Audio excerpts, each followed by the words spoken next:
네, 안녕하세요. 오늘은 또 특별하게 흑백 화면으로 한번 강의를 한번 녹화해 보도록 하겠습니다. 뭐 팟캐스트로 듣는 분은 어차피 음성으로 들으시는 거니까 무슨 차이인가 싶으시겠지만 뭐 생각해 보니까 어차피 중요한 거는 뭐 최소한의 칠판 또 최소한의 어쨌든 여러분 뭐 오히려 눈의 피로도를 더 줄일 수 있지 않을까 이런 생각도 들어서 꼭 굳이 유튜브 영상을 칼라로 또 고집할 필요가 있는가 생각이 들어서 그냥 한번 뭐 새로운 시도 겸 해서 이렇게 한번 흑백으로도 한번 녹음을 해보도록 하겠습니다.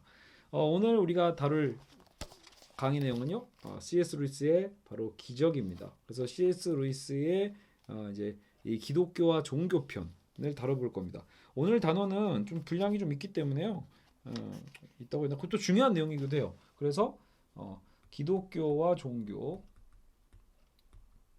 제 머리가 가리네요. 기독교와 종교. 그래서 책에서는 11장, 11강을 차지하고 있고요. 그래서 11장 기독교와 종교 편을 오늘 한번 같이 살펴보도록 하겠습니다. 여기서 이런 말로 시작이 되네요. 종교를 자신의 신으로 삼는 이들은 하나님을 자신의 종교로 갖지 못할 것이다. 그러니까 종교를 자신의 신으로 삼는 이들은 하나님을 자신의 종교로 갖지 못할 거다. 이렇게 얘기를 하고 있어요. 자, 사고와 상상력과 언어 사이의 관계를 보지 못할 때 생겨나는 생각의 혼란을 우리는 앞에서 제거를 했습니다. 우리가 10장 무서운 빨간 약에서 바로 그걸 했죠. 사고, 상상력과 언어 사이의 관계를 보지 못할 때 생겨나는 생각의 혼란을 우리는 제거를 했어요. 이제 우리는 본 문제로 돌아가서 그리스도인들은 하나님이 여러 기적을 행하셨다고 말하는데 문제는 이제 현대 세계는 어때요? 현대 세계는 심지어 하나님의 존재를 믿는 사람들조차도 야 근데 그렇게 말하지 않는다라는 거죠. 그러니까 여러분 그런 경우 많이 보잖아요. 교회를 다니는 분들도 이제는 기적을 믿지 않는 분들이 많이 있습니다. 어떻게 보면 이제 그런 기적은 하나의 어떤 신화고 이제 기적을 신화로서 여길 뿐이고 뭐 어떤 일종의 어떤 비유나 과정법으로 여길 뿐이지 실제로 이제 하나님을 믿는다라고 얘기하시는 분들도 이제 기적에 대해서 믿지 않는 경우가 많이 있는 게 사실이죠. 그들은 하나님이 그런 종류의 일을 하지 않을 뿐이라고 생각한다라는 거예요. 현대인들의 이런 생각이 과연 옳을 수 있을지. 그래서 이제 루이스는 우리 시대의 대중적 종교가 생각하는 그런 종류의 하나님은 거의 확실히 기적을 행하지 않을 존재라는 점에 동의합니다. 그러니까 루이스가 기적을 일으키지 않는 것에 동의한다는 얘기가 아니라 전제를 깔았죠. 요즘 시대가 믿고 있는 이 대중적 종교라는 게 있거든요. 그러니까 이 대중적 종교의 어떤 이 개념에서는 하나님은 거의 확실히 기적을 행하지 않을 존재라고 나온다는 거죠. 문제는 이 대중적 종교가 과연 옳을 수 있는가? 그렇죠? 그래서 여기서는 그리고 기적이 나오지 않아. 그거는 루이스도 믿어요. 문제는 근데 이게 옳은 거니? 음, 이게 옳은 것인가? 옳지 않은 것이면 뭐 기적이 있든 없든 간에 무슨 상관이겠어요. 그래서 이 대중적 종교에 대한 오늘은 비판을 루이스가 어떻게 하는지를 우리는 이제 살펴보게 될 것입니다.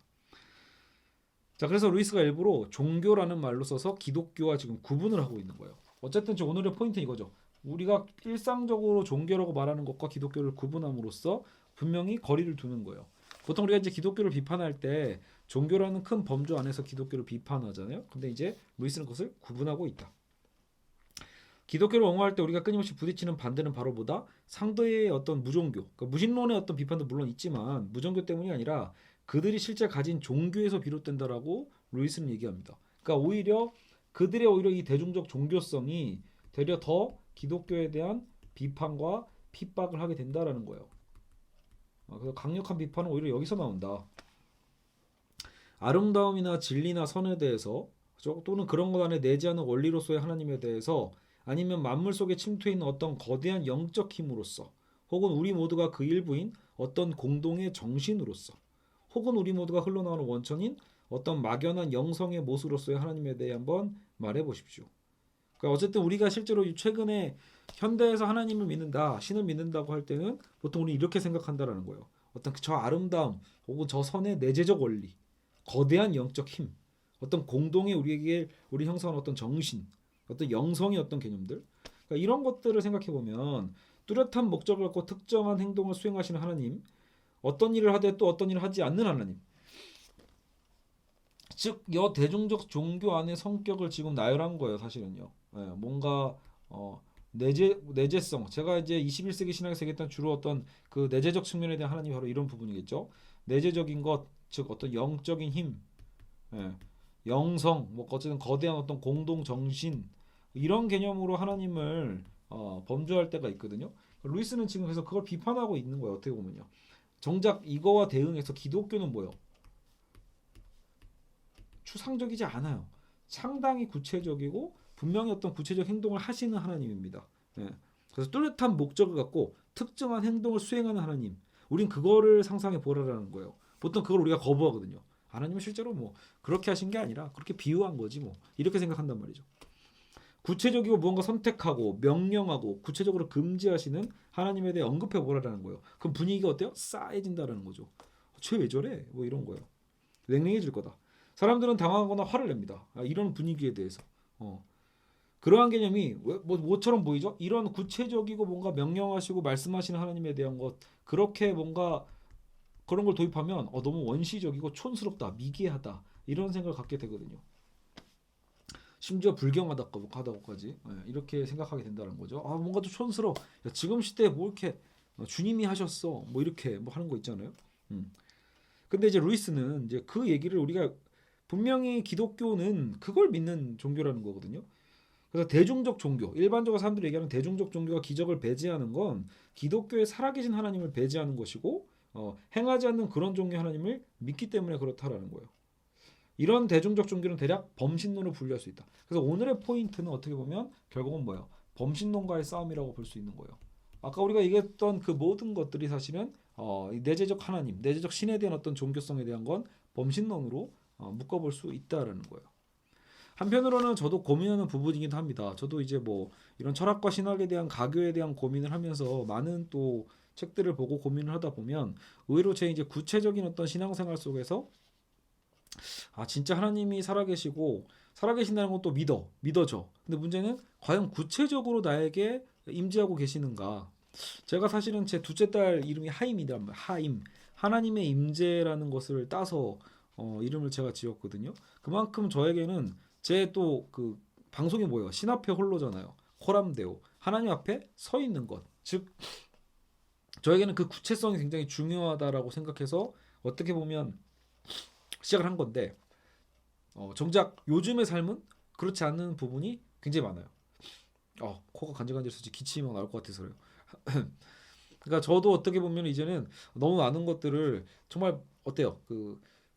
말 그대로 신앙을 갖고 있지 않거나 혹은 아까처럼 이렇게 범신론적 관계에서 많은 분들과 대화를 하다 보면 저도 모르게 많은 것들을 타협하게 되고 그래 과연 정말로 하나님이 구체적으로 나에게 말씀하시는가에 대해서 이제는 뭔가 코도 숨치고 헤이 넘어가 버리는 이런 일들이 상당히 많이 있습니다. 제 스스로에게도 뭔가 느껴지는 그런 부분이네요.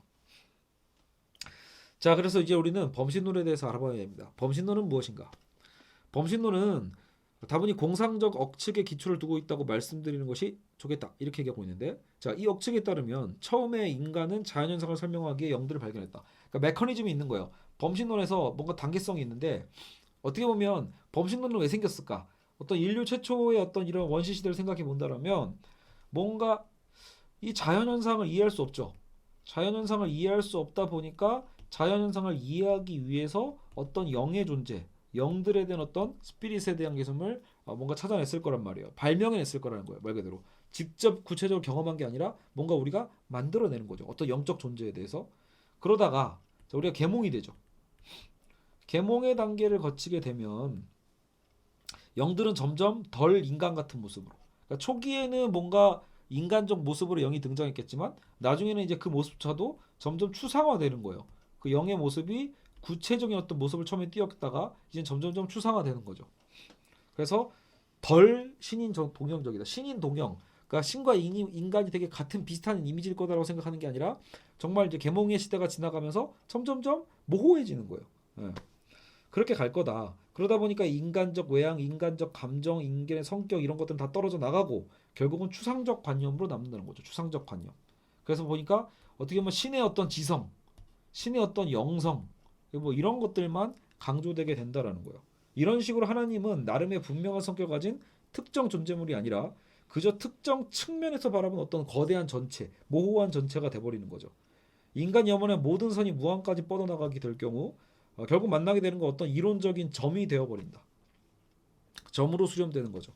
현대적 관점에서 어떤 것의 최종 단계는 그것의 가장 정교하고 문명적인 단계이므로 현대인들은 이 종교를 기독교보다 더 심오하고 더 영적이고 더 계몽된 믿음으로 여기게 된다. 그러니까 오히려 요게 뭔가 더 수준이 높은 거, 뭐가 더 업그레이드 된 거, 이렇게 생각하게 된다는 거예요. 지금의 시대가 그걸 원하니까. 알겠죠? 그러나 이러한 가상의 종교사는 사실이 아니다 라고 해서 루이스는 이거를 반대, 야 이거 가짜, 이건 뻥이야, 이렇게 얘기를 하고 있는 거예요. 뻥까지는 아니고요, 가짜라는 거죠. 범신론은 분명 현대인의 사고에 잘 맞기는 한데, 그러나 어떤 신발이 발에 잘 맞는다고 해서 그 신발이 새 것이라는 뜻은 아닙니다. 왜 갑자기 웬 신발이 새 것이야 이렇게 얘기하는데, 지금 중요한 건 이 범신론을 뭔가 세련된, 세련됨이라는 게 뭐예요? 세련이란다. 세련되었다라는 건 결국 뭔가 새롭다는 얘기거든요. 이게 신빙이야 이런 거죠. 뭔가 이게 새로움, 이게 신상이야 이런 개념으로 우리가 받아들이고 있는데, 지금 루이스가 얘기하는 거예요.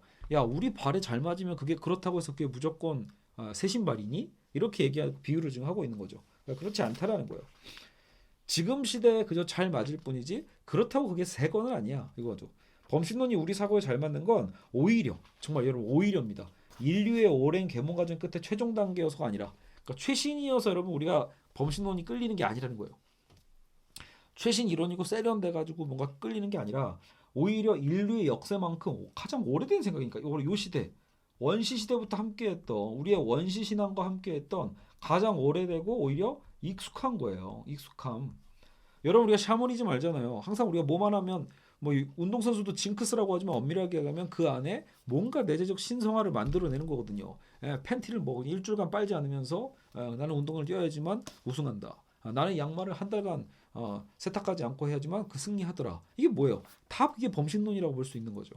근데 오히려 그런 것들이 우리의 모든 삶 속에서 사실은 이미 내재되어 있을 정도로 역사가 뜻깊다가 아니라 깊다라는 거예요. 그래서 익숙하다. 원시적 종교라고 오히려 볼 수 있다. 그러니까 범신론은 세핑이 아니다. 세핑을 가장한 오히려 진정한 원시성을 갖고 있다는 거예요.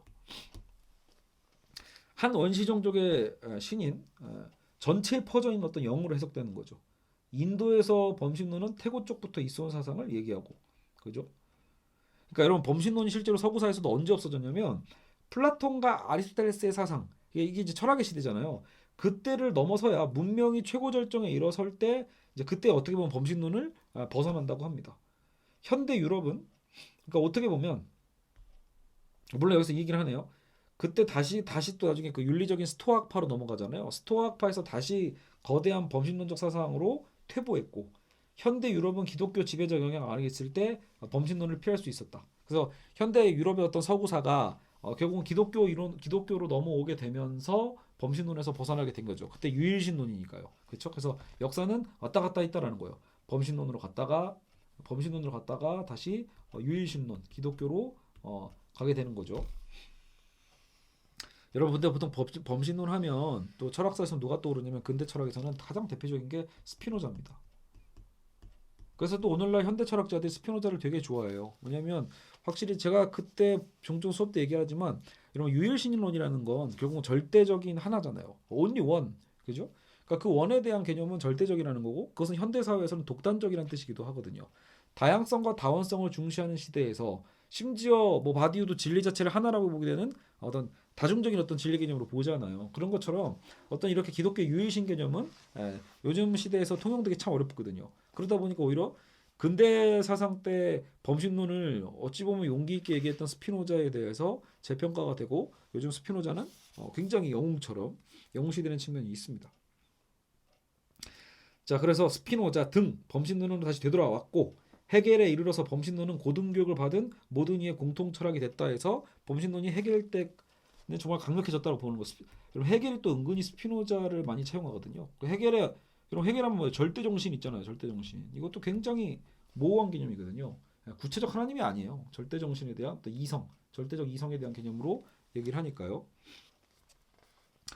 자, 그래서 나중에는 뭐 워저스, 칼라일, 에머슨 전 다 모르는 사람입니다. 이쪽 영국 쪽, 뭐 네덜란드 이쪽 사람들인데 스코틀랜드 에세이 작가나 미국 에세이 작가 뭐 이렇게 되어 있네요. 여튼 대중적 형태 범신론이 교양수준이 더 낮은 사람들에게도 그래서 이때 퍼질 수 있었다 이런 얘기를 하는 것 같아요. 그래서 범신론은 이제는 굉장히 일상화되어 있죠. 자, 근데 플라톤 철학과 유대교 그리고 이제 그리고 혹은 그 양자를 통합시켰던 그러니까 오히려 이 루이스 이 구조 되게 재밌어요. 자, 플라톤과 어디였죠? 유대교죠, 유대교.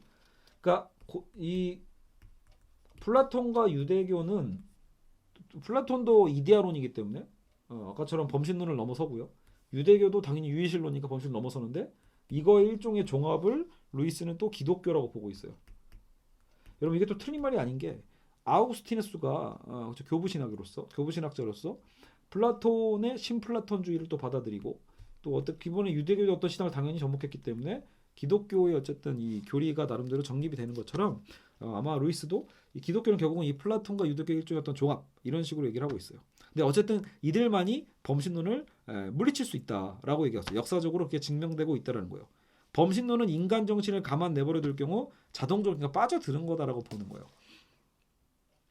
그 일본이 특히 그렇잖아요. 일본은 거의 모든 물건도 신이 될 수 있죠. 그만큼 그런 게 전형적인 범신론인 거예요. 그래서 일본에는 사당이 있잖아요. 이렇게 얘기하는데 뭐죠? 신사라고 하죠. 사당이 아니라.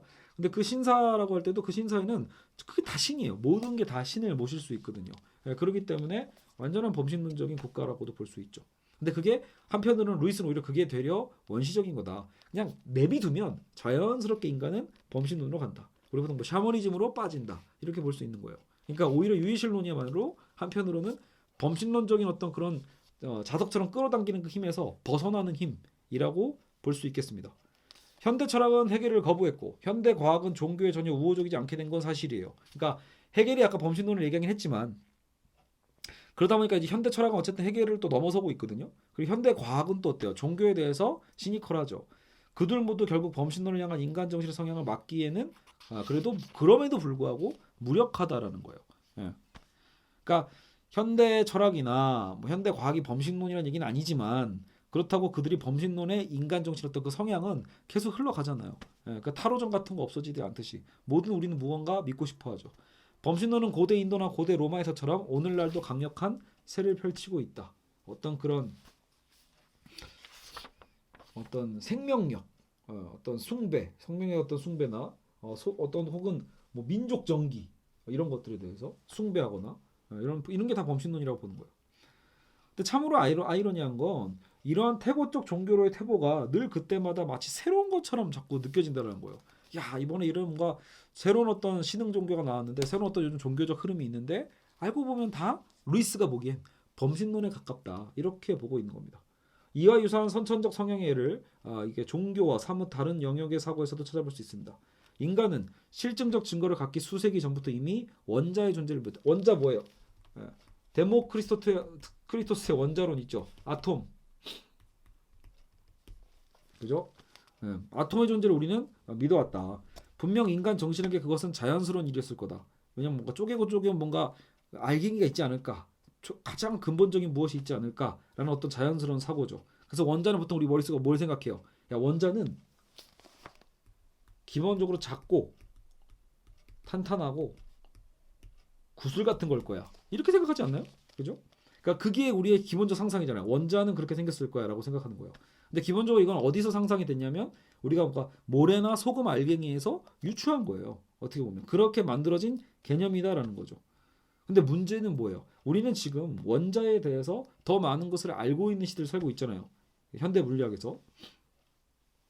그래서 과학이 원자의 진짜 모습을 발견해내는 순간 지금껏 당연히 옳게만 여겼던 옛 원자 이론에서 누렸던 정신적 편안함은 일순간 깨져버리고 만다. 자, 루이스가 지금 그래서 거대한 비유를 통해서 지금 비판하고 있는 거예요. 우리가 기존에 상상했던 원자라는 개념은 사실은 매우 단순하고 작고 단단한 구슬 같은 거였는데 우리가 사실상 밝혀낸 지금 현재 원자는 어때요? 전혀 그런 물질로 이루어지지 않았죠. 단단한 물질이 아니라 원자는 결코 단순하지 않고 오히려 일종의 구조를 갖추고 있다. 그래서 원자는 다 같지 않으며 묘사될 수도 없습니다. 물리학에서의 옛 원자 이론은 종교에서의 범신론과 다를 바가 없다는 거예요. 그러니까 우리는 범신론을 얘기할 때도 뭔가 우리가 당연하게 생각하는 것이지만 원자가 당연한 모양인 듯했는데 그 당연한 모양이 아니었던 것처럼 사실 그 범신론에 대한 믿음도 그럴 수 있다는 거예요. 우리가 예전에 잘못 믿었던 원자에 대한 확고한 믿음처럼 범신론에 대한 확고한 믿음도 완전히 깨어질 수 있다는 거죠. 완전히 틀린 건 아니지만 그 교정이 필요하다고 본 거예요. 그러니까 교정이 필요하다.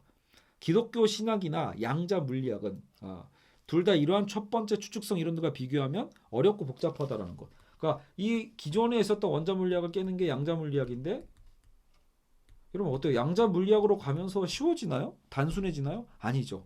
단순할 거라고 생각했던 믿음이 잘못됐다라는 거예요. 기독교도 마찬가지인 거예요. 단순할 거라고 생각했던 범신론은 오히려 잘못된 거고요. 기독교든 양자 물리학이든 어렵다라는 거예요. 루이스에게는 결코 진리는 쉽지 않다. 어렵고 구체적이고 그것을 알아가는 건 당연히 복잡하다. 어렵다, 복잡하다, 구체적이다. 이렇게 생각하시는 게 이미지를 그리시면 되겠습니다. 알겠죠? 그래서 둘 다 그렇게 단순하지 않다. 예를 들어 뭐 슈레딩거, 이제 슈레딩거 양자 물리학의 오스트리아의 물리학자죠. 그래서 슈레딩거의 고양이 뭐 이런 거 있잖아요. 들어보셨나요? 어쨌든 슈레딩거의 이론이 데모크리토스 아까 그 최초의 그 아톰을 얘기했던 그 이론처럼 그렇게 단박에 이해될 것으로 기대해서는 안 된다. 그러니까 우리가 지금 데모크리토스를 읽을 때는 그때 아톰 개념이 딱 이해가 가요. 근데 여러분 슈레딩거를 통해서 이해해 보세요. 안 갑니다. 훨씬 복잡해요. 제가 가끔 이렇게 과학이나 수학 얘기할 때 그래서 그런 얘기 하거든요. 저도 물론 수학과학을 못하지만 우리가 고등학교 때까지 결국 공부한 과학과 수학은 그래서 근대 물리학에 더 가깝다. 그러니까 가장 기본적인 어떻게 보면 단순한 구조죠. 거기까진 배우지만 사실상 그 이상을 배우지 않는 이유는 어떻게 보면 너무 어렵기 때문이라는 거예요. 그래서 우리가 현대 물리학이나 현대 과학이나 현대 수학에 대한 여러 가지 더 복잡한 논증들은 결국은 뭐예요? 이과생들만 그것을 이제 배우게 되는 거죠. 대학에 가서 그 복잡한 이론들을 머리 싸매고 이제 공부하게 되는 겁니다. 그래서 보통 저처럼 문과생들은 전혀 볼 일이 없어져요. 근데 저는 이것 좀 문제라고 봐요. 그래서 우리가 양자 물리학을 풀 필요는 없고 그렇잖아요. 그래서 우리가 뭐 괴델의 정리를 완전히 이해할 필요는 없지만 최소한 현대 물리학이든 현대 과학과 현대 수학이 그 복잡성을 통해서 어떤 얘기를 하고 싶은 건지 기존에 우리가 고등학교 때까지 그렇게 암기식으로 열심히 공부했던 이론들이 어떤 한계가 있는지를 최소한 배웠어야 된다고 보는 겁니다. 근데 그 부분이 고등학교 교육 과정에서 너무 약하게 나와서 되려 우리는 보통 오히려 문과생들이 수학과 과학으로 증명됐어 이런 말 나오면 확 쫄아버리는 문제가 있죠. 일종의 부작용이에요. 자, 어쨌든 넘기시죠. 어렸을 때 배운 기독교와 어른이 돼서 배운 범신론을 서로 비교하기 때문에 사람들은요. 이 문제를 처음부터 잘못 이해하고 들어가는 경우가 많습니다. 그러니까 이게 문제예요 또. 아까도 얘기했지만 우리가 지금 뭐가 헝거고 뭐가 세거냐 이거 얘기했잖아요. 그러니까 우리가 보통 기독교는 언제 배워요? 어릴 때 보통 경험하거든요. 주일학교 다니면서. 그래서 기독교는 뭔가 아동기, 유아기 쪽에 뭔가 하는 거고 근데 범신론은 어릴 때부터 범신론 안 배우거든요. 그냥 이건 자연스러운 거라고 했으니까. 오히려 그러니까 범신론을 적극적으로 뭔가 생각하게 될 때는 성인이 돼서니까. 역시 마찬가지죠. 뭔가 진화한 개념처럼 보인단 말이에요. 이런 이미지가 잘못된 거다라고 루이스는 얘기하고 있습니다. 기독교가 하나님에 대해 누구나 금방 이야기할 수 있는 이야기, 진리라고 보기에는 너무 쉬운 이야기인 반면에 범신론은 무언가 고상하고 신비한 이야기라는 식의 어떤 그 막연한 생각이 있다는 거예요. 하지만 루이스는 아까도 얘기했죠. 반대다. 기독교가 복잡한 거고 범신론은 오히려 단순하다는 거예요. 다분한 자연적 그림식 사고가 얇은 베일 뒤에 감춰져 있다. 범신론자와 그리스도인은 모두 하나님이 어딘가에는 계신다는 점에서 의견이 같아요. 그러니까 둘 다 기독교든 범신론이든 결국 신의 존재는 신은 있다 이렇게 얘기를 하는 거잖아요. 무신론은 아니니까. 하지만 거기에 대한 이제 방향이 전혀 다른 거죠. 생각하는 방식이 다른 거죠. 범신론자는 어때요? 아까 내재성 얘기했잖아요. 만물 안에 퍼져 있고 숨어 있고 어떤 구체적 존재물이 아니라 보편적 매개물이다. 약간 이렇게 이해를 해요. 그들의 정신이 실은 가스나 액체나 공간의 그림에 지배를 받고 있기 때문이다. 자, 그러나 이제 그리스도인들입니다. 기독교인들은 하나님이 시간과 공간의 모든 지점에 완전히 현존하는 건 맞아요. 그러나 그 어디에도 한 장소에 한정되어 현존하시는 것은 아니라고 말함으로써 의도적으로 그러한 이미지들을 배제하고 있다는 거죠. 또 범신론자와 그리스도인들은 모든 인간이 하나님에게 의존하며 그분과 밀접한 관계에 있다고 생각한다는 점에서도 의견이 같아요. 신은 우리에게 밀접하다. 거기까지는 의견이 같아요. 그러나 그리스도인들은 이 관계를 창조자와 창조물의 관계로 정의하는 반면에 범신론자는 하나님을 우리의 일부로 여긴다. 자, 이걸 한번 써보죠. 그러니까 자, 기독교는 범신론은 결국은 뭐예요? 범신론과 기독교의 가장 큰 차이에 있어서 기독교는요. 하나님과 인간의 관계는 창조자와 피조물의 관계예요. 상하 관계죠. 그죠? 수직적 관계에 엄연히 이 관계가 있어요. 근데 범신론은 아무리 우리가 밀접하게 계신 하나님이라고 했는데 얘네들은 아예 섞여 버리는 거죠. 창조주와 범신 피조물이 다른 게 아니라 오히려 같다가 되는 거예요. 그 안에 그냥 다 섞여 있는 거니까요. 그래서 일부로서 존재하고 일부 여러 부분으로 나뉠 수 있는 그렇죠? 어떤 추상적이고 광범위한 이런 거예요. 그래서 하나님의 범신론자는 하나님이 우리가 말하는 악이나 선에 똑같이 현존한다고 믿는 거야. 선이나 악이나 여기 이런 범신론으로 가면 결국 선악에 대한 구분도 의미가 없어진다라는 거죠. 하나님은 선하기도 하고 악하기도 하고 이게 돼요. 왜? 모든 것에 편지하시니까. 그 둘을 가리지 않는다고 결론 짓습니다. 이에 대해 그리스도인들은 지나치게 단순한 생각이라고 대답하겠죠. 하나님은 사실 엄청나게 다양한 양식으로 현존합니다. 그분은 물질 안에 현존하시는 것과 다른 양식으로 사람 안에 현존하고 그러니까 우리가 생각하는 물질성으로 이해하면 안 된다는 거죠. 마치 도마가 예수님의 손가락을 확인하려고 하는 것처럼 어리석은 그 행동이라는 거예요. 범신론자와 그리스도인은 하나님이 초인격적인 존재라는 사실에 대해 의견이 없어요. 그러나 이견이 없고 의견은 같죠. 그런데 그리스도인이 의미하는 하나님은 결코 우리가 앞서 추측해낼 수 없는 적극적 구조를 갖고 있다. 초인격적인 분인데 근데 적극적인 분이야. 예. 말 그대로 저기서 이신론이 아닌 거예요. 저기 떨어져 계신 하나님도 아니에요. 한편으로는요. 우리에게 적극적인 분이에요. 적극적 구조를 갖고 있다. 그래서 우리가 뭔가 완벽하게 추측해낼 수 없는 적극적인 어떤 구조를 갖고 있다. 적극적 구조. 그게 뭐예요? 여러분 삼위일체잖아. 삼위일체. 적극적인 어떤 이 구조. 삼위일체론이 그래서 기독교에서는 굉장히 중요한 거죠. 범신론에서는 전혀 중요할 리가 없겠고요. 하나님은 한 분이면서 동시에 셋 위격들을 갖고 있습니다. 마치 정육면체가 6개의 정사각형을 가졌으면서도 동시에 하나의 물체이듯이 말이죠. 자, 정육면체가 어때요? 6개의 정사각형을 갖고 있으면서도 동시에 하나의 물체이듯 말입니다. 우리는 하나님의 이러한 구조를 이해할 수 없다고 보는 거죠. 왜냐하면 우리 현실에서 우리는 2차원의 존재잖아요. 정육면체를 이해할 수 미안합니다. 우리 3차원의 존재죠. 근데 그게 아니라 정육면체는 2차원이잖아요. 그러니까 2차원의 존재가 말 그대로 정육면체의 3차원을 이해할 수 없잖아요. 3차원을. 정육면체는 3차원의 관계죠. 그러니까 꼴랑 사각형의 어떤 이런 2차원적 관계가 요런 정육면체의 세계를 이해할 수 있겠냐고요. 2차원이 3차원을 이해하기 어려운 것처럼 우리의 입장에서 그 하나님의 어떤 당연히 위격에 대한 개념을 어떻게 보면 우리가 일종의 어떤 추론을 통해서 느껴지는 거지 그것을 완벽하게 이해할 수는 없습니다. 그래서 우리는 이해할 수 없다는 그 사실 정도를 이해하는 거고 인격체를 넘어서 어떤 존재가 있다면 그 존재는 당연히 우리에게는 불가의한 존재일 수밖에 없다는 걸 인정해야 돼요. 우리를 넘어선 어떤 존재가 있다면 우리가 완전히 이해할 수 있는 건 당연히 안 되죠. 그러나 범신론자는 비록 초인격, 슈퍼퍼스널이라고 해서 실제로 하나님을 인격체에 못 미치는 존재로 또 인식하기 그러니까 말은 초인격 존재라고 얘기해. 하지만 정작 인격체에 못 미치는 존재인 것 마냥 뭔가 그 미생물적인 그냥 이 세계에 편재한 어떤 내재적 신이다 보니까 말은 슈퍼인데 오히려 서브가 되는 그런 느낌처럼 본다라는 거예요. 이처럼 매번 기독교는 범신론자의 자연적 기대를 교정해주고 더 난해한 이야기를 결국은 제시할 수밖에 없다. 그러니까 이 설명하는 과정이 결코 더 쉬울 수는 없다라는 거예요. 슈레딩거가 데모크리토스를 교정해줄 수 없듯이 말이죠. 매번 그는 여러 구별을 늘려갈 수밖에 없고 잘못된 유비를 배격하지 않을 수 없습니다. 범신론이 안주하는 그런 뭉뚱그려진 대략적 이야기 대신 뭔가 적극적이고 구체적이며 명료한 성격을 지닌 세밀한 이야기를 제시할 수밖에 없다라는 거죠. 실제 토론하다 보면 범신론은 자꾸 자기 입장을 바꾸는 경우가 있다라고 루이스는 아마 자기 경험담으로 얘기를 하고 있어요. 알겠죠?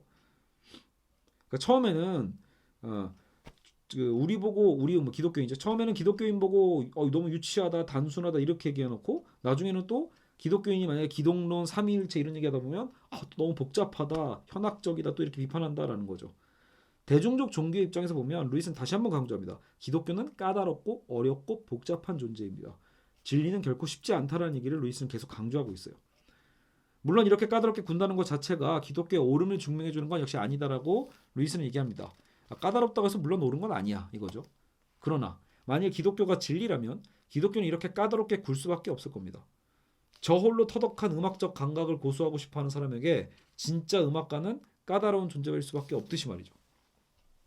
이거 제 얘기인데요. 그러니까 여러분 제가 철학도 지금 마찬가지고 신학도 마찬가지잖아요. 여러분 지금 제가 철학을 정규 교육을 받은 것도 아니고 신학을 정규 교육도 받은 게 아니에요. 그러니까 말 그대로 어떤 저도 신학적이고 철학적인 어떤 좀 더 사유를 더 열심히 하고 싶긴 하지만 정식으로 뭔가 배우고 있는 것이 아니기 때문에 말 그대로 진짜 신학, 진짜 철학은 까다로운 존재일 수밖에 없겠죠. 예, 그래서 정말 철학을 전공하신 분들, 정말 전문가분들의 이 강의를 들으면요, 말 그대로 저도 너무 많이 놓치게 되거든요. 와, 뭐 못 쫓아가겠다 이런 것. 왜요? 수준의 차이인 거예요. 질적인 어떤 차이에 대한 부분이 날 수밖에 없죠. 예. 어쨌든 그런 부분에 대한 한계를 비유로 얘기하고 있습니다. 자, 종교는 체험에 근거를 두고 있다고 주장하기도 합니다. 종교는 체험이다. 신비가들의 체험을 통해 보면 하나님은 기독교가 아니라 종교가 말하는 그런 하나님이라는 겁니다. 즉 그분은 어떤 구체적 대존재, 구체적 존재가 아니라 적극적 성격 규정이 불가능한 존재 일반이다. 이렇게 얘기하고 있다는 거죠. 하나님에 대한 우리의 이러저러한 진술에 대해 신비가들은 그건 그렇지 않다라고 하면서 계속 하나님을 뭔가 모호하고 신비한 존재로 만들려고 하는 거죠. 자, 그러나 자, 기원이 어떻든 간 현재 구체적이고 개체적이고 명확한 사물들이 존재한다는 건 누구나 동의하죠.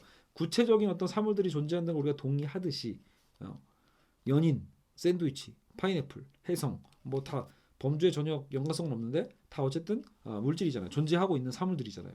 그러니까 이것은 단순히 원리나 일반성이나 원칙이 아니라 엄연히 존재하는 구체적 사실들이에요. 정말로 실제한다라는 거죠. 정말로 실제하기 때문에 어떤 정황적인 실존물이다. 이렇게 루이스는 얘기합니다. 우리의 지성이 완벽히 소화할 수 없는 무언가를 가졌다는 의미에서 그 각각은 가히 불투명체적인 실존물이라고 할 수 있습니다. 그러니까 자, 우리의 지성으로 그렇다고 완벽하게 이해 가능한가요? 어차피 완벽한 이해는 지금 못해요. 우리의 한계죠. 완벽한 이해는 못하기 때문에 불투명해요. 하지만 그렇다고 해서 그게 모호하냐, 완전히 존재하지 않는 거냐라는 건 아니에요. 불투명하지만 분명히 존재하는 어떤 실존물이에요. 그래서 철학의 인식론에서 그렇게 고민하는 거 아니에요. 무언가 있는데 그 있음에 대해서 우리는 어떻게 확신할 수 있을까? 이런 고민을 한 것처럼. 그러니까 불투명하긴 한데 분명히 실존한다라는 것. 우리의 지성은 그 사물들이 일반 법칙들을 예증해주는 정도만큼은 그것들을 소화할 수 있습니다. 그러니까 완전하진 않지만 일반 법칙을 예증해주는 정도만큼은 소화할 수 있다. 자, 그러나 그것들은 단순한 예증 이상일 것입니다. 그 이상으로 그 너머로 그것들 각자는 실존한다고 하는 불투명체적인 냉엄한 사실, 자기로서 실제 존재한다는 사실을 가진 존재다. 이렇게 얘기하고 있죠. 이러한 구체성은 결코 자연 법칙이나 사고의 법칙 등을 가지고 설명할 수 없다라는 거예요. 여러분 이거 되게 중요한 겁니다. 자, 우리가 만약에 어떤 실체가 완벽하게 이해할 수 없기 때문에 불투명하고 근데 실제로 존재는 해. 근데 여러분 과연 이런 것을 우리가 자연 법칙이라는 건 결국은 뭐예요? 발견하는 거잖아요. 자연에 있어서 어떤 일종의 법칙을 발견하는 건데 그런 자연 법칙이나 우리 어떤 이성의 어떤 사고 법칙으로 완전하게 속할 수 있겠냐라는 거예요. 완전히 설명할 수가 없다. 분명히 있긴 있는 거지만 완전히 설명할 수는 없는. 모든 법칙은 만일 A라면 B다라는 형식으로 환원되죠. 인과론입니다. A라면 B다. 그런데 법칙들이 제공해 주는 것은 실제로 존재하는 이 세계가 아니라 만일 그리고의 세계일 뿐이라는 거예요. 자, 되게 중요한 말이죠. 만일 뭐뭐라면 만일 A라면 필히 B이다. 이거거든요. 그럼 여기 이 전제가 있잖아요. 만일 뭐뭐라면. 그러니까 이 전제가 맞을 때 이 결과가 맞는 건데 루이스는 그 얘기를 하고 있는 거예요. 만일 그리고의 세계에서만 가능할 뿐이지 우리의 세계라는 게 정말 만일 A라면 정말 완벽한 그 세계냐라고 보면 그렇지는 않다라는 거거든요. 그러니까 우리는 우리가 발견한 것에 대한 것을 과학적 지식이라고 표현하지만 과학이라는 것은 결국은 이 우주 전체에 대한 신비를 풀어내는 열쇠라기보다는 우리 우주에 흐르고 있는 일부분에 대한 확인할 수 있는 일종의 가정이라는 거죠. 법칙이나 일반 원리를 통해 우리가 아는 건 그래서 일련의 연결성이다. 그렇기 때문에 과학이라는 건 일련의 연결성이에요. 그러니까 무의미한 건 아니지 당연히. 무의미하진 않다. 하지만 일련의 연결성을 파악했다고 해서 우리가 지금 불투명한 실존물에 대한 것을 부정할 수는 없다라는 거예요. 알겠죠? 만일 하나님이 이 세상을 창조하신 분이라면 그분이 바로 이 물줄기의 원천이고 무언가 이 불투명한 실존물이 막 쏟아져 나온단 말이에요. 그 원천일 것이고 이 원천으로부터 공급되는 그런 불투명체들이 있기에 비로소 참된 원리들이 그것들에 대하여 참일 수 있는 것이다. 만약 하나님이 구체적이고 개체적 사물들과 사건들의 궁극적 원천이라면 그분 자신은 분명 최고로 구체적이고 개별적 존재일 수밖에 없다라고 루이스는 이렇게 추론을 하는 거예요. 결국은 우리가 불투명하지만 분명히 실존하는 어떤 구체성이 있는 것처럼 그렇다면 결국은 그런 구체적인 것을 창조하신 분이라면 하나님이야말로 하나님이 어쨌든 그 몸 모습도 당연히 구체적 실존이라는 거죠. 하나님도 분명히 구체성일 거다. 실제하는 실존물일 거다. 이렇게 얘기하는 거죠.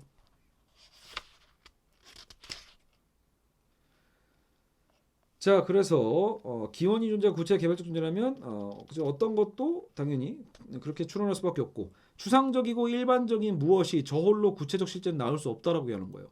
예. 그러니까 이게 유출설 같은 거거든요. 우리가 무언가 구체적인 것에서 구체적인 게 나오지 추상이고 일반적인 어떤 그 모호한 것에서 구체적 실제를 나올 수는 없다라고 루이스는 얘기하고 있습니다.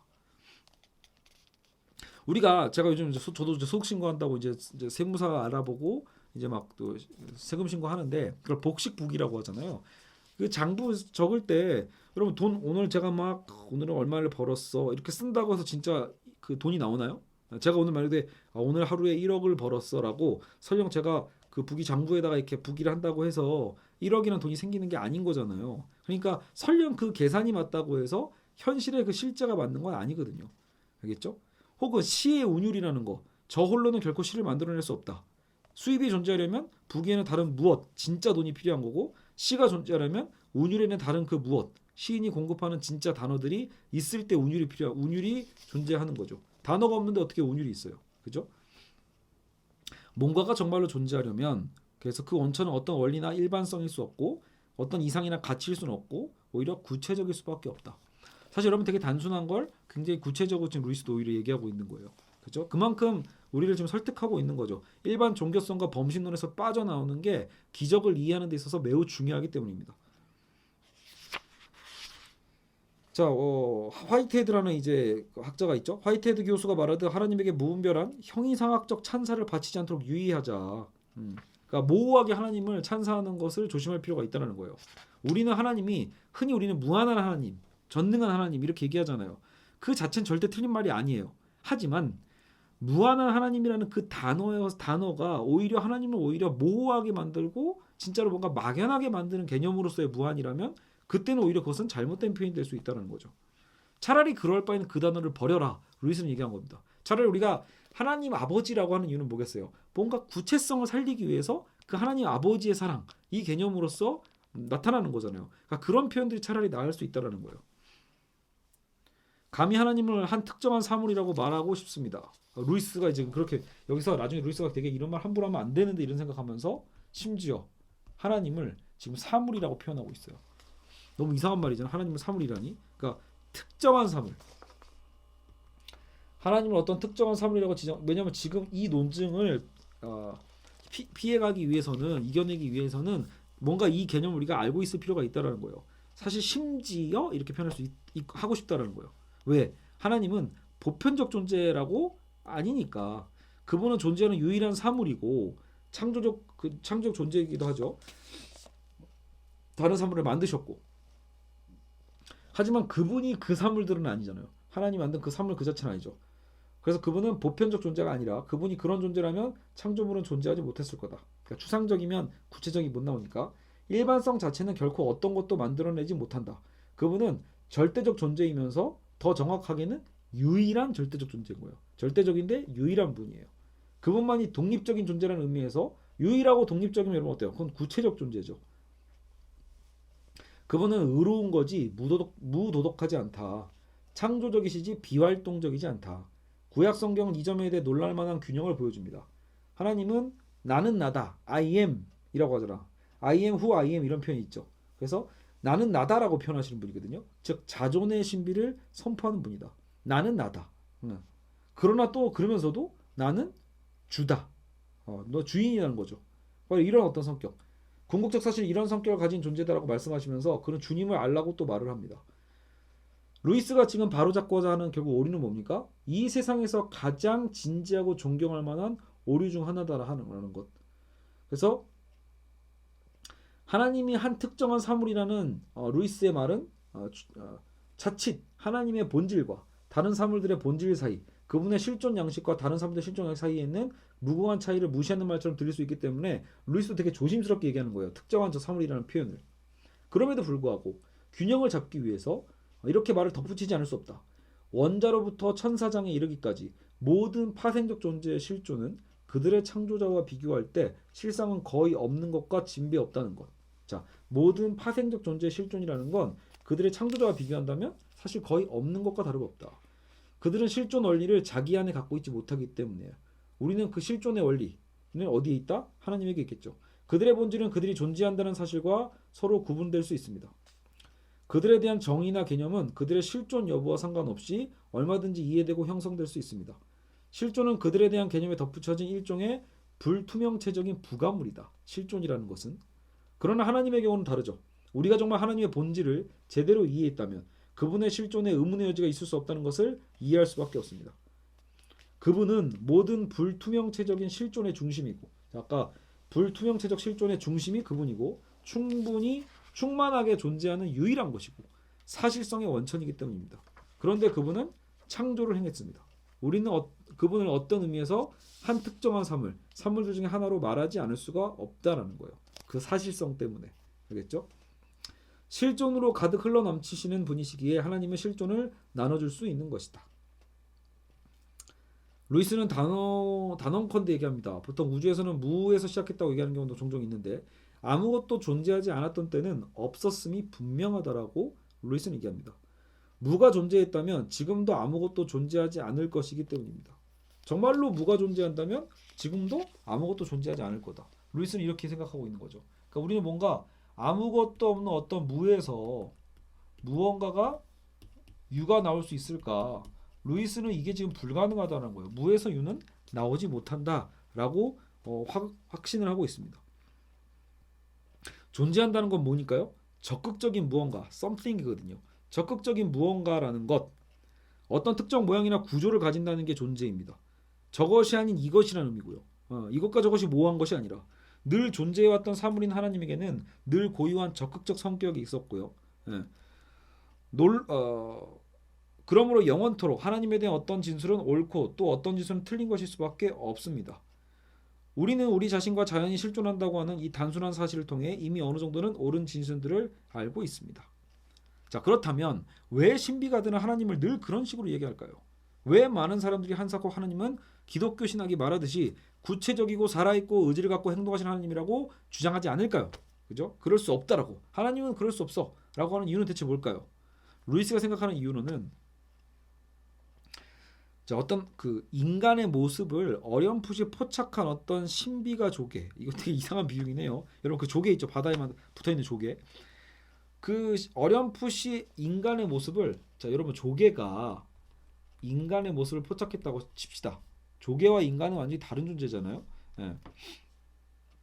그런데 그 신비가 조개는 제자들에게, 자 어떤 그 신비가 스승 조개가 제자 조개에게 이런 얘기했다는 거죠. 자 이건 이상한 비유네. 그 비전을 전해줄 때 부정적 진술을 많이 사용할 수밖에 없다. 자 여러분 조개가 인간을 어렴풋이 온전하게가 아니라 어렴풋이 알게 됐을 때 인간을 어떻게 정의하겠어요? 포지티브하게 정확하게 인간은 뭐다 이게 아니에요. 자기와 다름으로 얘기하겠죠. 인간은 뭐도 없고 이렇게 얘기해야 된다는 거예요. 그러니까 부정적으로 진술할 수밖에 없어요. 부정적 정의. 왜냐하면 자기들을 기준으로 얘기를 해야 되니까. 그렇죠. 제자들은 비록 적지만 나름으로 체험을 해보았기 때문에 그 말을 통해 얼마간 인간에 대한 그래도 개념을 얻을 수는 있습니다. 이런 거죠. 인간은 껍데기가 없고 부정적이죠. 바위에 붙어 살지 않고 부정적 정의죠. 물에 둘러싸여 있지도 않고 이렇게 설명을 하다 보면 제자들은 나름대로 체험을 통해서 얼마간 인간에 대한 개념을 얻을 수는 있어요. 자 그러나 학자 조개들, 아까 신비가 조개가 아니에요. 어렴풋이 경험한 어떤 그런 신비가 조개가 아니라 학자 조개가 나타났어요. 학자적인 철학사를 저술하고 비교 종교가 가르치지만 직접 그런 비전을 경험하지 못한 조개들의 경우는 다릅니다. 그들이 예언자 조개의 말에서 얻을 수 있는 건 단지 부정적 진술이 전부겠죠. 어떤 긍정적 통찰을 통해서 교정받지 못할 경우 그들이 그런 부정적 진술을 가지고 상상해내는 인간의 모습은 특정하게 어디에도 존재하지 않고 바위에 붙어있지 않죠. 음식도 먹지 않죠. 음식을 실어 오는 물속에 살지 않으니까 일종의 무정형 젤리 같은 껍데기가 없다고 얘기했으니까 그런 존재로 보이겠죠. 여러분 인간이 그런 존재인가요? 봐요. 어디에도 존재하지 않고 바위에 붙어 있지 않으니까 얘네는 어디에도 존재하지 않아 라고 얘기할 수도 있고 예측할 수 있죠. 음식도 먹지 않아 이렇게 생각하고 무정형 젤리 같아. 왜요? 껍데기가 없으니까. 근데 인간은 그렇지 않죠. 인간에 대한 전통적인 경외심을 가진 그들은 허공에서는 창백한 젤리 같은 존재야말로 최고의 실존 양식이라고 결론 지을 거다. 누가요? 아까 이 조개가 종류가 있었죠. 차라리 뭔가 신비가 조개는 어떤 영감이라도 있어도 어떤 무언가를 좀 더 구체적으로 뭔가 상상해 내긴 하기라도 하는데 명확하진 않더라도 근데 학자를 표방하는 애들은 아까처럼 부정적 정의에 대한 것만 기대어서 정의를 하니까 말 그대로 그 학자 조개가 보는 인간은 사실 인간이 아니게 되는 거죠. 전혀 인간과 다른 존재를 상상하게 돼요. 인간은 어떻죠? 허공에 사는 창백한 젤리 같은 존재고 이게 최고의 실존 양식이다. 얼마나 이상한 말이에요. 그러니까 루이스가 진짜 자주 이게 변증법을 쓸 때 자주 기독교 변증을 할 때 자주 이런 기법을 쓰죠. 그러니까 단계를 낮춰버리는 거예요. 그러니까 인간과 하나님의 관계도 바로 그러하다는 거죠. 인간 안에 학자들이 실제로 이런 부정적 정의만을 남겨둔 채로 추론을 해버리니까 말도 안 되는 하나님, 범신론적 하나님을 자꾸 상상하게 된다. 그게 원인이라고 보는 거예요. 왜 자꾸 우리가 그렇게 빠지는가 해서 지금 우리의 상황은 이 학자들이 처한 상황에서 비슷하다. 그들은 하나님이 생명, 에너지, 기쁨으로 충만한 존재임을 알게 하는데 사실 이렇게 정의하는 게 너무 어때요? 거부감이 없거든요. 그래서 그들이 그분을 인격성, 정념, 변화, 물질성 같은 온갖 제한성을 초월하는 존재로 선언하는 건 바로 그 때문일 거다. 아까 그 학자 조개들처럼. 다시 말해 이러한 제한성을 뛰어넘는 하나님의 긍정적 성질을 말하는 것이 그 부정적 진술의 유일한 목적이다. 그러나 뒤떨어진 우리는 지성적이고 계몽된 종교를 만든다며 이러한 부정적 진술, 무한하다, 비물질적이다, 무정념에 불변한 등등의 아무런 긍정적 직관의 제어 없이 제멋대로 사용하는 문제가 있다라는 거예요. 자, 바울 사도의 표현을 빌리자면 우리의 목적은 우리의 신관을 벌거벗기려는 게 아니라 더 나은 것으로 덧입히려는 거다. 그러나 불행하게도 우리는 그렇게 덧입힐 수 있는 수단이 없다. 그렇죠? 따라서 세련화 과정의 매 단계마다 우리의 신관은 점점 내용을 잃어가다가 치명적인 심상들, 마치 끝없이 펼쳐진 고요한 바다. 그러니까 우리는 요즘 그 자연 속에서 신을 발견할 때가 너무 많잖아요. 물론 여러분 그걸 또 그 신학에서는 뭐랄까 그 일종의 어떤 계시라고 보죠. 일반 계시냐 특별 계시냐 이렇게 얘기할 때 자연 속의 어떤 일반 계시 개념으로도 해석을 하지만 말 그대로 일반 계시만 믿게 된다라면 우리는 하나님을 자연 속에서만 보게 되는 거거든요. 하지만 분명히 특별 계시에 대한 개념이 있는 것처럼 신은 직접적으로 우리에게 하나님은 직접적으로 우리에게 말씀하시고 구체적으로 행동하시고 명령하신다라는 것 그것을 지금 루이스는 계속해서 논증을 하고 있는 거예요. 그저 실제하지 않는 무언가가 경배하는 지경에 이르게 되는 그런 문제점을 우리는 자꾸 이르게 된다. 그런데 인간의 지성은 아무 도움 없이 혼자서는 거의 필연적으로 이런 길을 걸을 수밖에 없다. 그래서 아버지의 뜻을 행하는 사람만이 참된 교리를 알 수 있다는 기독교의 진술이 철학적으로 옳게 된다. 그러니까 우리는 행함과 함께 해야 돼요. 기독교의 어떤 실천. 우리의 신관에 점증하는 공허함을 바로잡아주는 구체적인 무언가를 접하는 때는 바로 우리가 도덕적인 삶, 경건한 삶을 살 때이다. 자, 여기서 굉장히 중요한 이제 개념으로 우리는 넘어가고 있습니다. 결국은 기독교적인 사실상 실천, 행함에 대한 중요성이 지금 등장을 하고 있어요. 실천과 행함. 미약하게나마 참여하는 그 순간, 참여도 행함이잖아요. 희미하게나마 감사드리는 그 순간, 우리는 비록 적게나마 이 추상화에서 벗어날 수 있다라는 거예요. 이런 문제에서만큼은 이성에 의존하지 말 것을 가르치는 것은 다름 아닌 이성 자신이다. 야, 여러분 이거 보세요. 그러니까 뭔가 여러분 우리가 하나님한테 기도하는 그 순간 이성적이지 마라 라는 그 명령을 누가 하는 거예요? 그거를 이성적으로 판단해서 얘기한다라는 거예요. 그러니까 그것은 결국 이성적 행위인 거예요. 한편으로는요. 예. 모든 것을 이성적으로 판단하려고 하는 것, 우리의 어째 한계가 자명한데도 불구하고 그런 것을 이성에 의해서 의존하지 위해서 말아야 된다는 거 오히려 가르치는 게 이성인 것을 우리는 알아야 된다는 거죠. 이성은 자신이 재료 없이는 일할 수 없음을 스스로 잘 알고 있다는 거예요. 지금 고양이가 찬잔 속에 숨어 있는가 아닌지는 이성적 추론을 통해 알아낼 수 없는 문제는 분명하다. 이성은 우리 귀의 속삭입니다. 가서 직접 눈으로 확인해봐라. 그러니까 이성이 아니라 우리에게 뭐가 필요하죠? 감각도 필요하죠. 구체적 경험과 근데 여러분 그 경험을 뭘로 해요? 행함으로 하는 거거든요. 알겠죠? 그래서 이성이 모든 걸 영역할 수 없어요. 추론만으로 모든 걸 알 수 없는 것처럼. 그죠? 감각을 필요로 한다. 실천과 행함이라는 건 결국은 우리의 감각을 필요로 하는 거예요. 하나님에 대한 추상적 관념을 바로잡아줄 수 있는 재료들은 이성에 의해서는 공급될 수 없습니다. 이성은 주저없이 가서 직접 경험해봐라. 직접 맛보아봐라. 이렇게 말할 것입니다. 알겠죠? 영이나 비전은 현대 철학이 추측하듯 어떤 뜬구름이나 무가 아닙니다. 영과 비전이라는 건 필멸하고 사멸하는 자연이 낳는 그 어떤 산물보다도 더 조직적이고 명료한 것이 바로 영이다. 하나님은 근본 사실, 근본 현실성으로서 다른 모든 사실성의 원천이신 존재입니다. 따라서 그분은 결코 어떤 특색 없는 일반성일 수 없습니다. 만일 하나님이 존재하신다면 그분은 존재하는 모든 것 중에 가장 구체적 존재이고 가장 개체적이고 조직적이고 명료한 존재일 수밖에 없습니다. 그분을 말로 표현할 수 없는 것은 그분이 너무 막연한 존재여서가 아니라 우리의 언어가 모호해서 그래요. 모호할 수밖에 없는 인간의 언어를 표현하기에는 너무 분명한 존재이기 때문입니다. 잠깐 지나가는 말이지만 여러분 그래서 보통 비트겐슈타인이 말할 수 없는 것에 대해서는 입을 다물어야 된다고 할 때 비트겐슈타인의 그 말 때문에 그 유명한 명언 때문에 신은 존재하지 않는 거지 그러니까 함부로 말해서는 안 돼 이렇게 얘기하는 게 아닙니다. 실제로 비트겐슈타인은 얼마든지 신에 대한 가능성을 얘기는 했을 거예요. 하지만 신이 존재한다고 해도 그 존재에 대해서 우리가 언어로 말하는 순간 왜곡이 발생할 수밖에 없다라는 거죠. 알 수 없는 것에 대해서 말하는 것이니까요.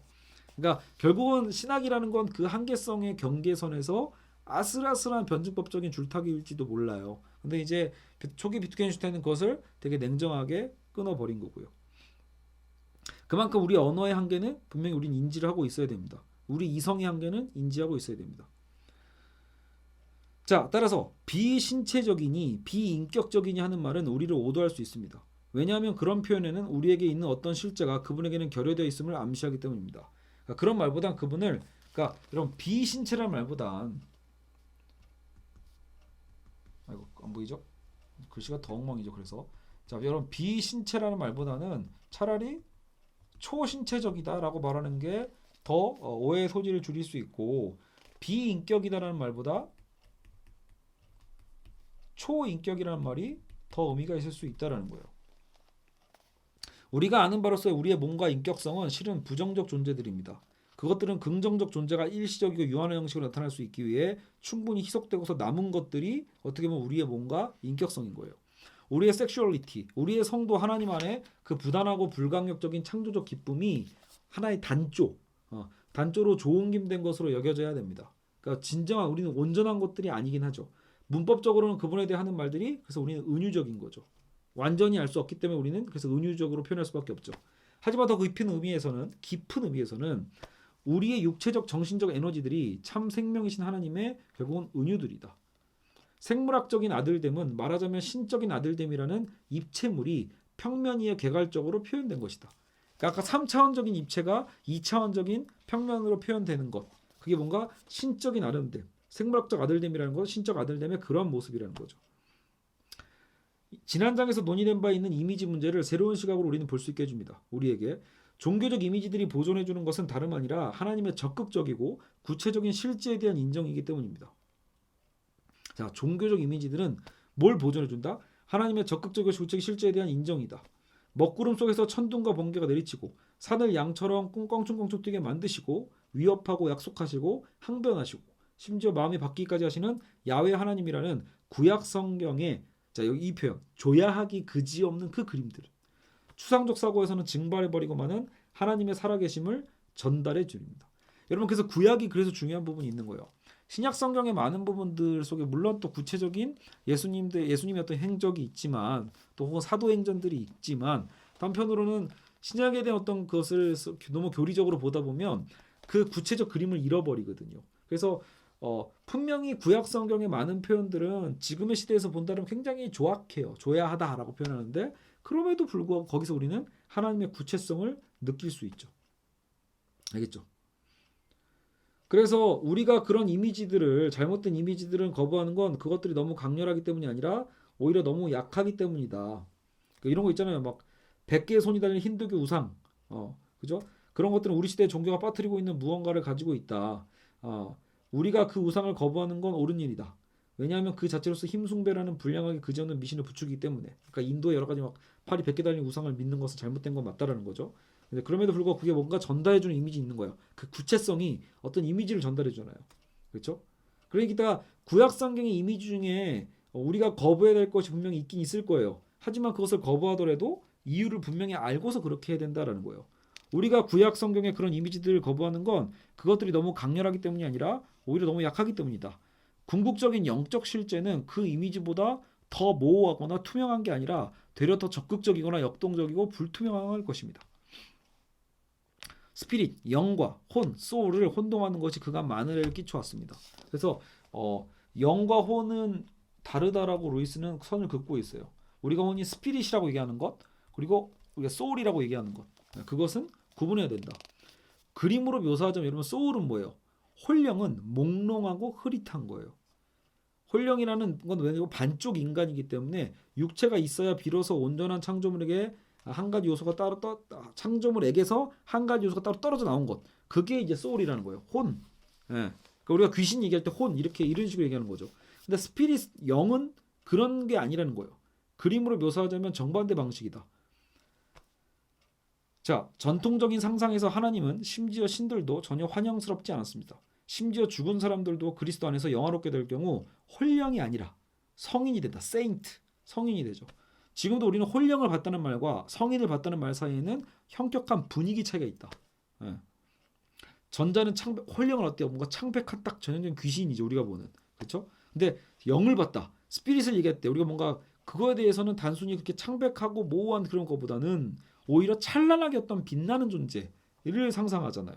그러니까 스피릿과 소울을 우리는 구분할 필요가 있다는 거예요. 그리고 당연히 루이스는 뭘 강조하는 거죠? 스피릿을 우리는 강조해야 된다는 거죠. 그것을 우리가 괜히 어떤 혼과 헷갈려가지고 모호한 혼과 헷갈려가지고 범신론에 빠지게 된다는 거예요. 영을 머릿속 그림으로 상징할 때 우리는 그것을 물질보다 더 무거운 무언가로 표현해야 한다. 그렇죠?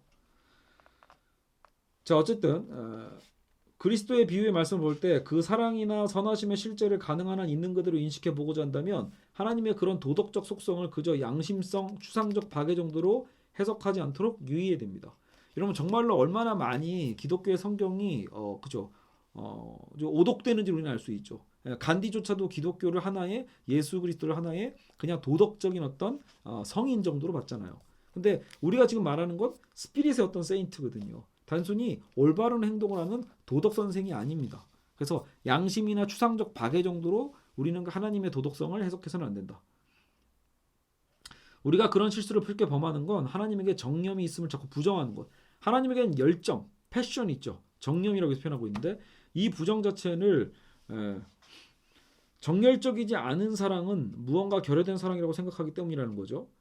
그러나 하나님에게 정념이 없다고 말하는 것은 정념이란 수동성과 단속성을 내포하기 때문입니다. 우리에게 사랑의 정념은 물에 젖는 일이 우리 몸에 발생하듯 우리에게 발생하는 무엇입니다. 그러나 하나님은 물에 젖는 일로부터 면제되어 있듯이 정념으로부터도 면제된 분입니다. 자, 그래서 다시 볼게요. 우리가 실수를 쉽게 범하는 것보다 하나님에게 정념이 있음을 부정한다는 것. 그러니까 하나님에게는 뭔가 그래도 그러니까 우리가 지금 막 감정에 치우치는 것 그런 것에는 건 하나님의 속성이 아니라는 거예요.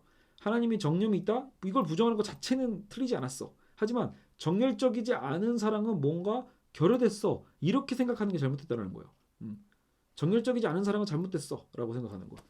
우리가 정열적이라는 건 어떻게 보면 하나의 수동성이라는 거죠. 뭔가 물에 젖듯이 수동적으로 뭔가 받아지는 어떤 그런 상황이라면 하나님은 사랑에 빠져들 수 없다. 이렇게 얘기해요. 왜? 그분 자신이 사랑이니까. 그러니까 사랑 자체가 그분이기 때문에 그분이 사랑에 빠진다는 말은 있을 수 없다는 거예요. 우리 인간은 사랑에 빠질 수 있죠. 우리가 사랑 그 자체는 아니니까. 알겠죠? 우리가 이 사랑을 인간의 일시적이고 파생적인 정념보다 뭔가 덜 강렬하고 덜 격렬하다고 상상하는 건 그야말로 재난적이다라고 얘기했어요. 우리는 전통적 이미지들이 하나님의 불변성을 왜곡한다고 생각할 수도 있습니다. 그런 이미지들은 하나님께 다가갔던 이들이 거의 한 목소리로 보도해주는 그 평화, 그 세미한 목소리와 맞지 않는다고 말입니다. 저 역시 기독교 이전 하나님의 이미지들이 적합성이 가장 떨어지는 곳이 바로 여기라고 생각합니다. 즉 어쨌든 그 구약 성경의 어떤 문제점들에 대한 어려운 부분이죠. 그러나 여기에도 위험이 도사리고 있습니다. 자칫 거대한 무언가가 아무 움직임 없이 가만히 있는 모습을 거의 무의식적으로 떠올리고, 그냥 진짜 그냥 뚱한 하나님이죠. 아무것도 하지 않는 그냥 거대함. 하나님을 그처럼 비활동적이고 그저 멍한 무엇으로 상상하는 것은 오히려 매우 문제가 있다라는 거예요. 알겠죠? 물리적 세계에서 고요는 어떤 장소에 아무것도 없을 때 생겨납니다. 그러나 궁극적 평화라는 건 생명의 고밀도로 인해 그렇게 고요한 것입니다. 말이 존재에 삼켜지는 것. 이 고요의 움직임이 없는 것은 그분의 행위가 무시간적인 행위이기 때문입니다. 원한다면 이를 무한속도의 움직임이라고 불러도 좋을 것입니다. 무시간적 행위나 무한속도나. 사람들은 추상적이고 소극적인 신을 생각하던 곳에서 살아계신 하나님을 생각하는 것으로 옮아가기를 꺼려합니다. 당연합니다. 바로 여기에 범신론의 가장 깊은 뿌리, 하나님에 대한 전통적 이미지에 대한 반대의 가장 깊은 뿌리가 있기 때문이죠. 사람들이 그런 이미지들을 싫어하는 이유는, 진짜 이유는 그것들이 그분을 왕으로 전사로 묘사하기 때문입니다. 범신론자들의 하나님은 왕이길 바라지 않거든요. 어떤 우리를 위해 싸우는 전사이길 바라지 않거든요. 아무 일도 하지 않고 요구하지 않는 존재를 바랄 뿐이에요. 그냥 우리가 다 해나가는 거죠. 뭔가 신과 함께 신의 뜻을 우리가 이미 깨닫고 우리가 하는 게 곧 신의 뜻인 것처럼. 그러나 우리는 분명히 그 절대적 어떤 하나님, 구체적이면서도 절대적인 유일신의 하나님과 분명히 격과의 어떤 구분을 분리를 할 필요가 있다. 여러분 사실 이제 제가 21세기 신학에서 한 부분이지만 칼바르트의 공로가 바로 그 부분에 있죠.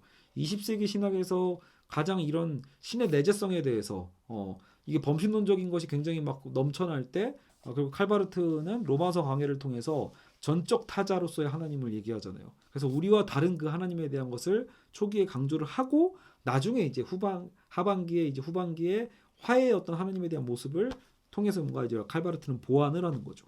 되게 중요한 부분인 것 같아요. 아무리 이제 화해의 어떤 그 하나님, 우리에게 다가오는 하나님에 대한 이미지를 갖다라도 분명히 그 차이에 대한 걸 인지하지 못하면 우리는 쉽게 범신론으로 물들게 되기 때문이죠. 만일 범신론의 하나님이 진리라면 기독교적 이미지들은 그저 역사적 우연에 속하는 거고, 이제 우리 종교는 거기서 벗어나야 한다고 말해야 할 것입니다. 그러나 충격적이게도 우리는 그런 이미지들이 필요 불가결한 것임을 발견합니다. 여러분은 전에 더 작은 일과 관련해 충격을 당해봤을 겁니다. 예를 들어 여러분이 잡고 있던 줄이 갑자기 반대쪽에서 당겨질 때, 어둠 속에서 무언가 옆에서 숨쉬는 소리를 듣게 되었을 때 같은 경우에 말입니다. 여기서도 그렇습니다. 무언가 실마리를 따라가던 와중에 예기치 못한 어떤 생명의 떨림이 전달되어 오고 그 순간 우리는 충격을 받습니다. 혼자 있다고 생각했던 곳에서 살아있는 존재를 만나는 일은 언제나 충격을 줍니다. 저기 봐, 저기 살아있네? 따라서 수많은 사람들이 바로 이 지점에서 기독교로부터 뒷걸음쳐 물러납니다. 할 수 있다면 저도 그랬을 겁니다. 이 저는 누구예요? 루이스가요. 루이스는 물러나고 싶었지만 결국 어때요? 루이스가 이거는 본인의 특히나 이런 하나님에 대한 임재 체험을 했기 때문에 그래요. 본인은 이성적으로 계속 거부하고 싶어. 근데 정말로 찾아와 버린 거죠. 어떤 비인격적 하나님, 이는 사람들이 물론 좋아합니다. 우리 머릿속에 들어있는 주관적 진선미 하나님, 이는 사람들이 더 좋아합니다. 우리를 관통에 요동치는 어떤 무정역의 생명력, 우리가 끌어다 쓸 수 있는 방대한 힘으로서의 하나님, 사람들이 최고로 좋아하죠. 그러나 결론입니다. 진짜 하나님, 살아계신 하나님, 반대쪽에서 줄을 끌어당기는 구체적 하나님, 무한한 속도로 우리에게 다가오신 하나님, 추적자이고 왕이시고 혹은 남편이시고 아버지, 그죠? 도둑놀이를 하고 있는 아이들이 갑자기 조용해지는 순간이 있습니다. 방금 현관에서 난 저 소리, 혹시 진짜 사람 발자국 소리는 아닐까? 그저 종교를 가지고 장난쳐 왔던 사람들이 갑자기 뒤로 움찔 물러나는 그 순간이 올 겁니다. 정말 우리가 하나님을 만나게 된다면, 그죠? 우리는 정말 그런 걸 기대했던 것은 아니었습니다. 특히 범신론자들은. 아니 더 나쁜 경우로 만약 그분 편에서 친히 우리를 찾아와 버렸다면, 자 이건 일종의 루비콘 강이다. 캐사르 얘기죠. 이 루비콘 강을 건널 것인가 말 것인가, 이것인가 저것인가, 건널 것인지 말 것인지 우리는 결국 선택해야 된다라고 루이스는 얘기하고 있습니다. 그러나 일단 건너갔다면, 내가 건너가기로 결정했다면 이 기적들로부터 안전할 수 있는 길은 없습니다. 우리는 어떤 것도 경험할 수 있습니다. 그 어떤 것도. 그렇기 때문에 우리의 상식 안에서 뭔가를 가두거나 우리의 상식 안에서 하나님을 범신론으로 치부하는 것이 아니라 우리는 그 범신론적 과정에서 일단 벗어나야 된다는 거죠. 자, 이렇게 해서 오늘 11장을 마쳤습니다. 알겠죠? 이게 몇 번째 강의였죠? 갑자기 기억이 안 나네요. 여하튼 그건 여러분이 제가 이제 체크해서 올려놓을 테니까요.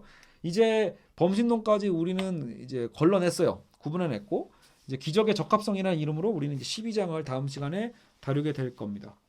뭐 느리긴 하지만 어쨌든 여러분 드디어 우리가 딱 거의 절반 185쪽까지 넘어왔고 나중에 솔직히 이제 뭐 에필로그까지 생각을 해보면 절반은 넘어왔습니다. 알겠죠? 우리가 앞으로 이만큼 남았는데 이제 이것도 제가 얼마나 어떤 속도로 하게 될지 모르겠지만 요즘 이제 제가 어쨌든 읽고 충분히 이제는 요약 정리를 안 하더라도 오늘처럼 이렇게 읽어가면서 여러분들과 어차피 이것도 다행히도 이제 철학책보다는 좀 더 쉬운 부분이 있잖아요. 물론 여러분 내 고민의 깊이에 있어서는 더 많이 고민해 볼 필요가 있죠. 이것은 왜 그래요? 우리는 뭔가 초월적 존재에 대해서 지금 고민하고 논증하고 변증하는 과정에 있으니까요. 자, 어쨌든 오늘 여기까지 하고요. 다음 시간에 다시 뵙도록 하겠습니다. 여러분 오늘 이 흑백 버전 어떤지 의견도 한번 남겨주시고요. 뭐 저는 나름대로 흑백으로 보이는 제 얼굴이 또 한편으로 더 푸근하네요. 네, 어쨌든 오늘 여기까지 하겠습니다. 감사합니다. 다음 시간에 뵐게요.